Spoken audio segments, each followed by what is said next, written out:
cell. As we all know, cell is the basic unit of life, right? Let's have a look on its structures, okay? There's a very cool structure of the cell with the structures living in it.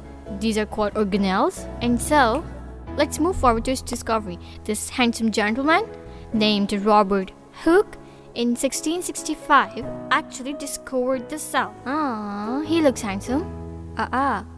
Let's move forward to this curly hair uncle. Okay, his name is Anton Leeuwenhoek, and he actually modified the microscope by the help of which Robert Hooke discovered the cell. Okay, let's move forward to the cell theory, right? So the cell theories discovered are made by two scientists, Schleiden, German botanist, and Chi Schwann, German zoologist. They both were agreed to give these 3 points that all organisms are composed of cell, and cell is the basic structure and functional unit of life.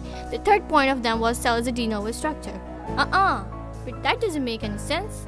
So, Rudolf Virchow, German pathologist, came with the third and very last point that cell can only arise from a living cell, another living cell, okay? So now these 3 points make a complete cell theory, and these are all organisms are composed of one or more cells. The second one is that cell is the structural and functional unit of life. And the third and very last point is that cells can only arise by the division of pre-existing cells.